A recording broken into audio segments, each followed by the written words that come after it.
Hey all, I hope everyone's doing well.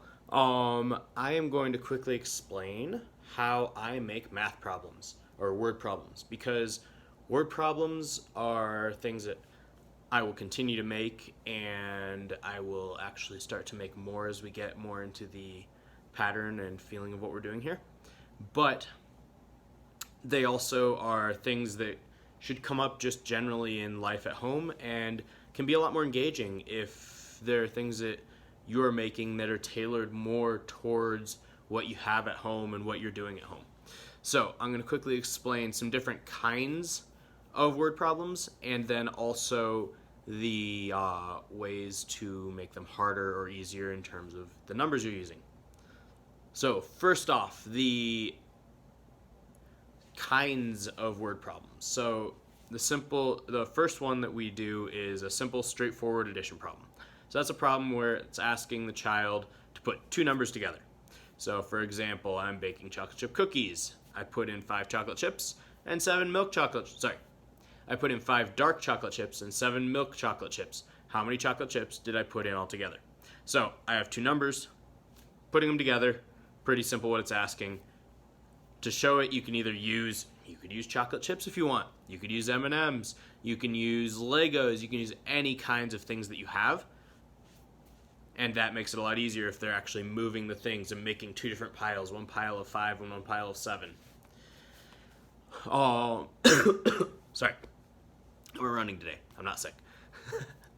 um, so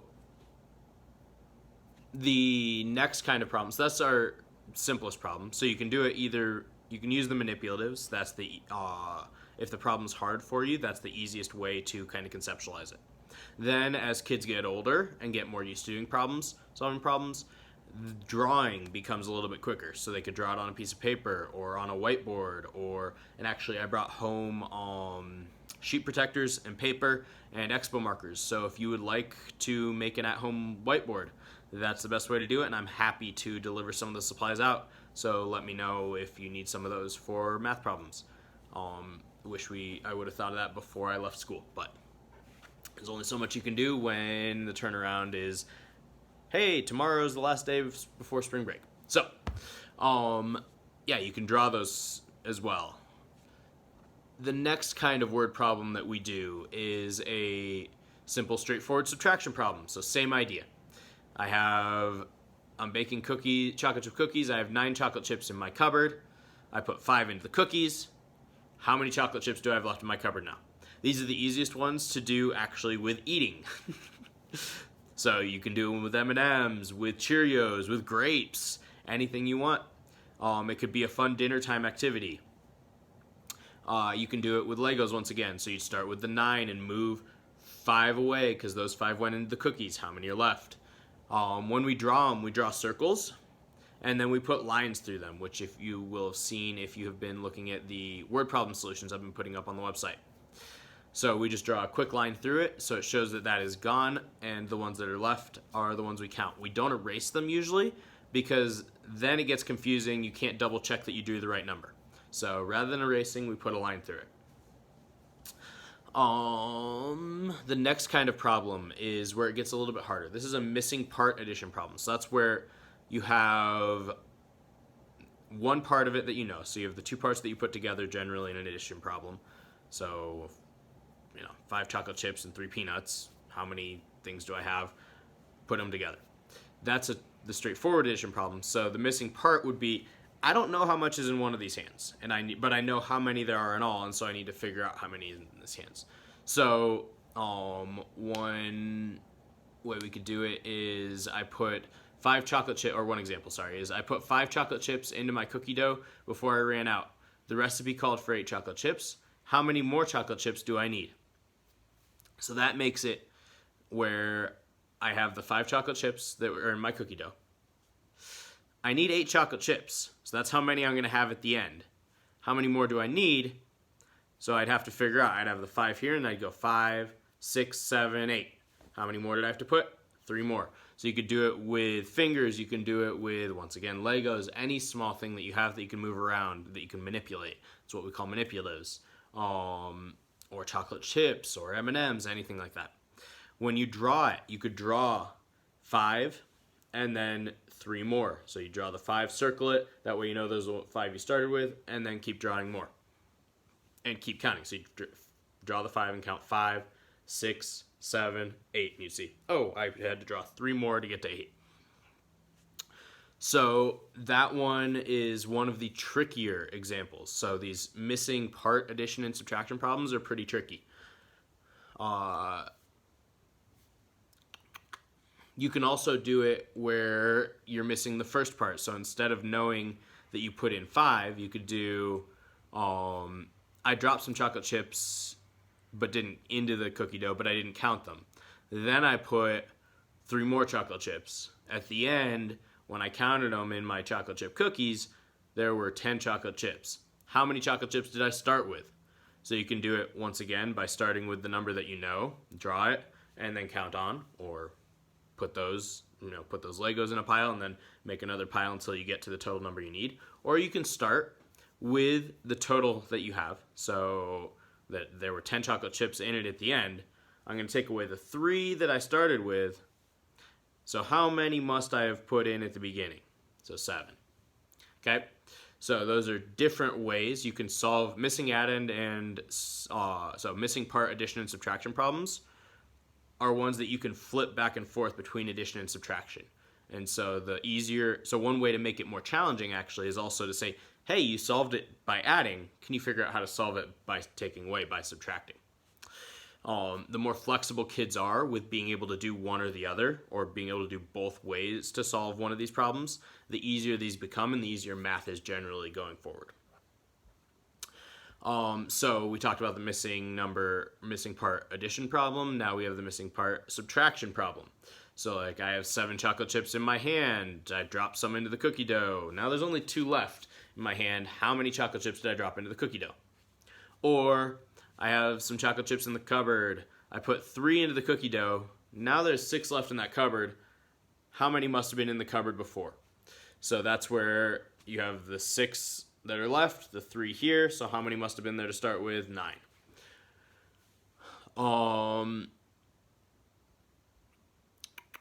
The next kind of problem, and these are done in order of relative difficulty generally. That's not to say some kids find different kinds of problems easier and some kids find different kinds of problems harder. It depends on the kid, but generally this is an ascending order of difficulty. These problems are getting harder and harder. So the next kind is a comparison or difference problem. So this is the kind that actually one of the easiest ways to show it would be graphing, or with literal Legos, the same blocks, so you can compare them and see how big the stacks are. So one example, the problem's asking the kid to find the difference between 2 numbers, usually by comparing the numbers, like how many more does he have or how many fewer does he have. So an example would be I was playing basketball with my friend. I made 2 baskets. He made 4 baskets. How many more baskets did he make? This is a great one to use for just any kind of competition you're doing at home, any kind of game you're playing. You can always do some kind of comparison problem with it. That'd be the best way to just kind of integrate it. We're playing Mancala. I got 10 pieces. You have 5. How many more do I have? How many fewer do you have? Or, we're playing Trouble. I have 2 pieces left on the board. You have 4 pieces left on the board. How many more pieces do you have than I have? Any number of ways to do these, but these are some of the easier ones to actually come up with in real life, especially when you're playing games. One of the ways that we generally do it is by drawing circles. And so if I say I have I made 2 baskets, my friend made 4 baskets, how many more baskets did he make? I draw my 2 circles, and then directly below I would draw the 4 circles of my friend, and I'd line them up. So my circle, his circle is right underneath. Then my circle, his circle is right underneath. And then I draw his 2 more over here. That way, visually, I can see, oh, there's 2 extras. That's how many more he must have. Or doing a graph. Those are both really great ways to show that comparison difference problem, to conceptualize it. Finally, we have a 3 or more number addition or subtraction problem. So that's a problem that's asking a child to add 3 or more numbers together or subtract 2 or more numbers from a total. And then you can manipulate these problems to be a missing part addition problem or any other kind of problem that we've talked about to this point. So you could compare 3 different people and say how many. So essentially it's an example would be I have 3 bananas, 2 oranges, and 1 apple. How many fruits do I have? So I got 3, 2, and 1. Usually don't use your fingers for these because it becomes really hard to keep track of which fingers you're using for which thing. So make piles. Try to find things to make piles with or draw groups of dots. This is one of the harder ones, even though conceptually it seems like it should be similar. They're usually similar to this straightforward addition or subtraction problem. Kids aren't used to doing it usually though. So that makes it, they get really used to just the 2 numbers, and so they'll pick 2 of the numbers sometimes. And so it's just practicing. Oh, look, there's 3 of them. I'm going to draw every single one of those numbers, make sure that I count them all. There we go. So those are the general kinds of problems that we find, that you'll find in the word problems that I'm making. Then there are ways to make these word problems easier or harder, depending on what numbers you use. So the 3 categories there generally are single-digit numbers, so those are usually the easiest. Usually the smaller the number, the easier the problem. It makes it easier to just kind of conceptualize. There are fewer things to count, any number of reasons. So a single-digit problem is generally what we associate with kindergarten, because usually in kindergarten we're working within 10.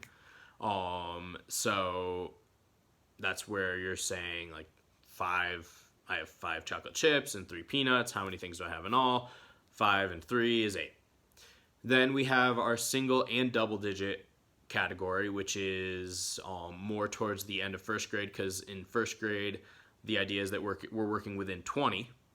And so those problems would have, I have 11 chocolate chips and 7 peanuts. So your numbers are getting bigger. You're now having to get over 10. You're having to be really accurate with your counting and with your drawing. If you're trying to draw them, there's a lot more places to mess up.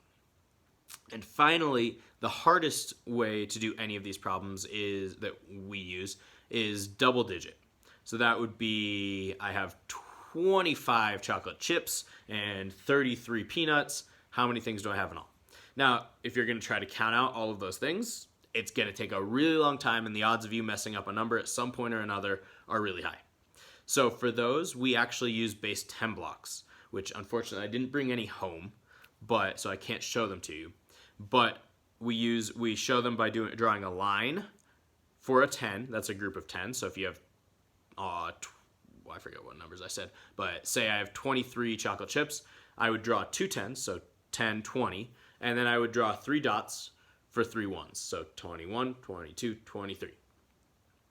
So that's the easiest way to do the double-digit problems, because otherwise those numbers get way too big and they're really unwieldy. If you try to draw the dots, your paper is full and you have no idea where you are anymore. So using those base 10 blocks is certainly the easiest way to do it. I know, unfortunately, we don't have those, so you can bundle any number of groups of 10 things. You could use baggies and put 10 Legos into them. You could making groups of 10 is the easiest way to do these. Finally, if you're going to make double-digit problems, so single-digit and single and double-digit problems, you don't really need to worry too much about regrouping, and because you're not working with 10s and 1s in the same way. If you're doing the double-digit problems, you need to be careful that if you're going to make them regroup, you need to be thinking about whether or not you actually want to do that. So I'm always conscious that if I'm doing 55 plus 23, that the 1s, the 5 and the 3 don't add up to more than 10, because that requires us to regroup and put those into a new 10, which we haven't worked on at school yet.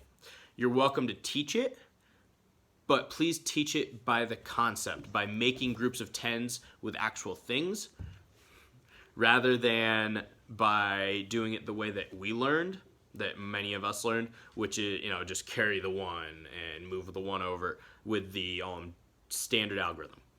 We do teach that eventually, but it comes after we do all this conceptual stuff, which is what we would be doing right about now in school, unfortunately. As soon as we get back, if we get back, that's what we're going to be working on. But until then, if you want to work on that, please do it with the actual objects rather than with the standard algorithm. It makes the conceptual understanding a lot more solid. So I think that is all I have. Just be really careful when you're doing the double-digit problems, if you're going to give your kids any of those, that you are not, or that you're being really careful about the regrouping and whether or not they're going to have to regroup as you're coming up with those numbers. Otherwise, I'm really just coming up with random numbers as I'm making these problems. So feel free to just make as many as you'd like and find fun ways to integrate them. So I hope that was helpful. Please give me feedback. And if you need more of an explanation, I'm happy to talk either via FaceTime or phone call. Just let me know. I am pretty much always available right now unless I'm out running, which I feel like is probably the case for most of us. So thank you very much. I hope everyone stays safe. Wash your hands. And I hope to see everyone relatively soon, hopefully. I know we're out until at least April 17th at this point, but hopefully it isn't too much longer than that. So thank you very much, and hopefully this was helpful. Let me know if you need anything else. Thanks. Bye.